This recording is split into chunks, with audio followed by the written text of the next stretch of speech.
হালকা একটু বাতাস খাওয়ার জন্য একটু ঘর থেকে বের হয়েছি, একটু হাঁটা ধরছিলাম। তো দেখি যে এই আমাদের এই হাঁসগুলো আমার পিছু পিছু হাঁটা ধরছে।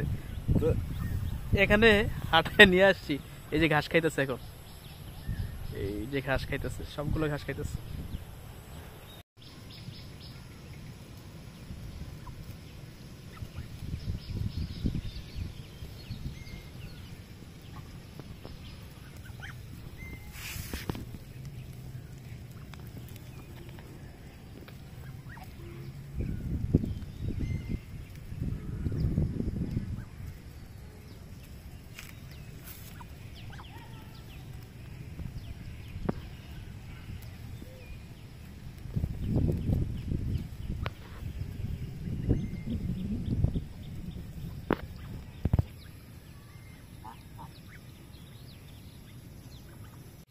সাধারণত রাজহাঁসের যে বৈশিষ্ট্য, কিছুটা হিংস্র হয়, অপরিচিত কাউকে দেখলেই ঠুকুর দেওয়ার চেষ্টা করে।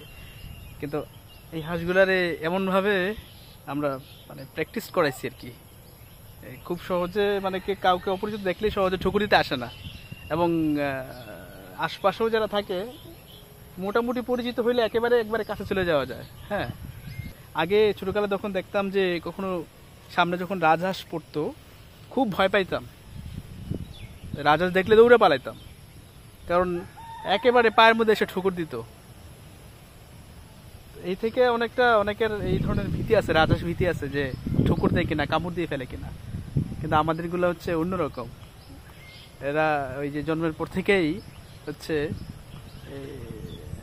মানে একরকম ওই যে অন্য হাঁসের মতো, যেগুলো দেশি হাঁসের মতো, এগুলো লালন পালন করতেছি, নিয়ে আসতেছি, নিয়ে এসে এই ঘাস খাওয়াইতেছি গরুর মতো। গরুর যেভাবে মাঠে চড়ায় আর কি, তো এগুলো যেভাবে নিয়ে আসি, ঘাস টাস খাওয়াই। হ্যাঁ, দেখা গেছে যে গৃহ মানে থাকতে থাকতে, ঘরের মধ্যে থাকতে থাকতে একেবারে পুরাই ওই ধরনের বৈশিষ্ট্য পেয়ে গেছে, দেশি হাঁসের মতো একদম বৈশিষ্ট্য হয়ে গেছে। কাউকে আক্রমণ করার চেষ্টা করে না, ঠোকর দেওয়ার চেষ্টা করে না। হ্যাঁ, খুব বেশি অপরিচিত হইলে একটু ডাকাডাকি করে আর কি, এরকম। আর নতুবা ওইরকম আগ্রাসী না, যেরকম রাজহাঁসের যে স্বভাবজাত যে বৈশিষ্ট্য, যে একরকম আক্রমণাত্মক হয়ে ওঠে, আগে যেটা দেখতাম আর কি ছোটকালে, তো ওইরকম টেন্ডেন্সি হাঁসগুলোর মধ্যে নাই।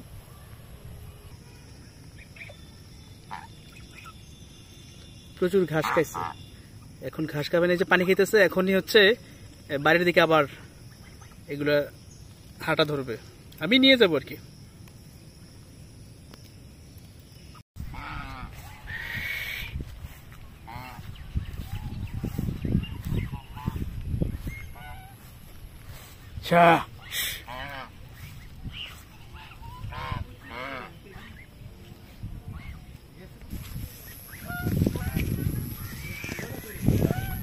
হামজারে ওইদিকে দেখলাম, ওইদিকে দেখছিলাম তো, তুই গেছিস